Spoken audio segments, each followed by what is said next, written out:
就在3天前，席米华被批准逮捕的消息冲到了热搜第一，惊呆众人。可能也有很多人会纳闷，席米华是谁？他原名周卓华，自封澳门古天乐，江湖人称澳门小赌王。由于他投资过《红海行动》《湄公河行动》《扫毒》等多部知名电影，他此番出事势必引发半个娱乐圈的震荡。他之所以被批准逮捕，是因为涉嫌在中国境内实施开设赌场犯罪行为，情节严重。简单来说，就是组织中国公民付其承包的境外赌厅赌博，参与跨境网络赌博活动，已经发展了中国境内赌客会员8万余人。在11月27号下午，据透露，席米华已经被澳门警方带回当地警局，等待他的将是法律的严惩。从草根到身家100亿的传奇大亨，周卓华的励志人生曾一度被众人称赞不已，而他的风流情史也为人所津津乐道。谁能想到他竟有沦为阶下囚的一天？1974年，周卓华出生于澳门一个普通的家庭，自幼就不爱读书的他早早就辍学出去打工。澳门遍地赌场，他很快找到了一份帮客人介绍贷款业务的工作，俗称叠马仔。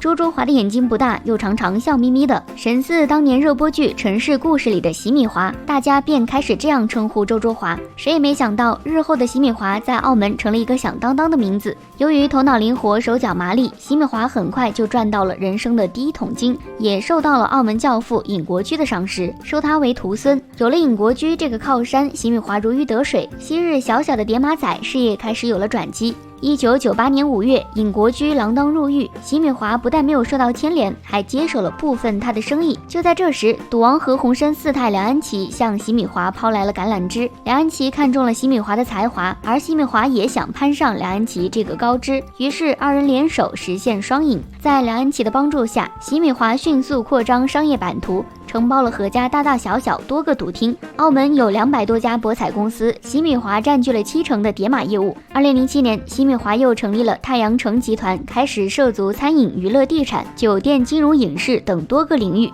之后的他先后更是投资了扑克王、澳门风云3、红海行动、湄公河行动、扫毒等知名电影，算是半个制片人。但野心勃勃的席米华并不满足于此，随后他开始在外国投资博彩公司，而网络的发展让他嗅到了时代带来的商机。他率先在网上开设赌场，在菲律宾拿下网络博彩牌照，赚得网络博彩的第一杯羹。至此，他的资产达到上百亿，潇洒书写着一个草根逆袭的励志故事。之后，他热心公益，为残障人士捐款建学校，成立励志青年会，为教育事业添砖加瓦，营造出一个优质的企业家形象。甚至有人预测他会是下一个何鸿燊。如果单从事业来讲，席米华的确卓尔不群，但他最有名的不是他的商业帝国，而是当年轰动一时的妻子和小三的夺米大战。席米华的结发妻子名叫杨素梅，两人早年就因性格不合而离婚，留下一个儿子。后来席米华邂逅了陈慧琳，陈慧琳已是一名成功的模特，而彼时的席米华还只是一个打拼中的小马仔，但陈慧琳打从心里看好他。2002年，陈慧琳嫁给了席米华，身为妻子，陈慧琳不仅接纳了席米华前妻生下的孩子，将其视为己出，还陪着丈夫一起创业，全心全意充当贤内助，直到他出人头地。这本来是一段佳话，可后来的故事还是落入了男人有钱就变坏的俗套。席米华开始按耐不住自己对美色的欲望，身边总是围绕着莺莺燕燕。对于这些，妻子陈慧琳选择睁一只眼闭一只眼，认为他只是逢场作戏。可接下来他遇到了来者不善的硬茬。2014年的一天，席米华牵手知名模特刘碧丽出席饭局，疑似恋情曝光。刘碧丽也是个模特，身材傲人，颇有几分姿色。她曾出演过玉兰油广告，被称为玉兰油女孩，还和男演员陈柏霖曾有过一段情。刘碧丽这个小三不一般，她不仅第一时间在微博公开承认了恋情，还屡次和席米华在公开场合秀恩爱，完全不顾及席米华是个有妇之夫。有一次在自家的赌场里，席米华竟然堂而皇之的坐在刘碧丽的大腿上，旁若无人，而刘碧丽则面带笑容，甘之如饴。这张照片被好事者拍下，登上了报纸，气得陈慧琳怒火攻心。不久后，刘碧丽甚至公然向正妻陈慧琳挑衅，公布自己已经怀了席米华的孩子。狗血的是，此时的陈慧琳也怀有身孕。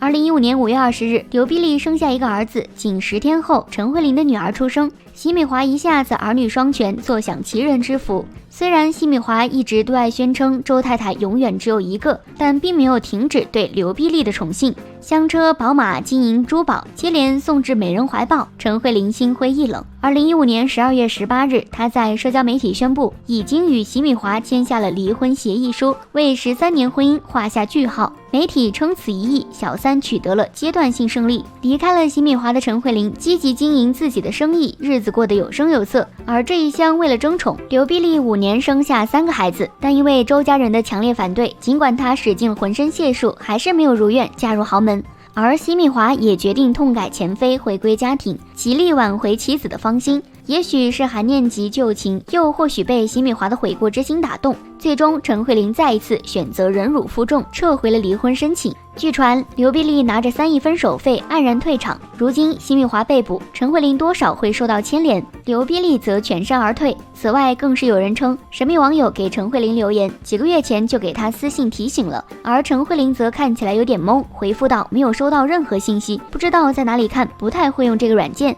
这场夺米大战，小三终究成了那个笑到最后的人，多少有点讽刺。吃瓜归吃瓜，但八卦之后有一件事情需要我们认清，任你是商业大亨也好，传奇富翁也罢，只要触犯了法律，就要受到法律的严惩。我国明令禁止开设赌场，当然大陆和澳门的法律不同，在澳门是合法的，但仅限于澳门当地。所有在澳从事博彩业的人员都必须严格遵守国家和澳门有关的法律规定。去年7月，席米华曾在接受采访时言之凿凿，自己从来没在中国大陆从事过任何推广或进行任何博彩业务，也从没有参与过任何地下资金转移的业务，所有的业务和资金都仅限于澳门。如今看来全是谎言，而他做慈善、搞投资、发展娱乐产业，不过是他违法犯罪的遮羞布。截至2020年7月，以席米华为首的赌博犯罪集团已经在中国境内发展了股东级代理199人，下面的赌博代理一共12000余人，赌客会员8万余人。这10万余人背后坑害的是多少个家庭啊！多行不义必自毙，昧着良心终将自食其果，受到法律的严惩。欲望就像深渊，当你在凝视它的时候，它也在凝视着你。人啊，切莫在声色犬马中迷失自己，否则等待你的只能是万丈深渊。好了，以上就是本期视频的全部内容了，欢迎点赞评论，这里是于姐，我们下期再见。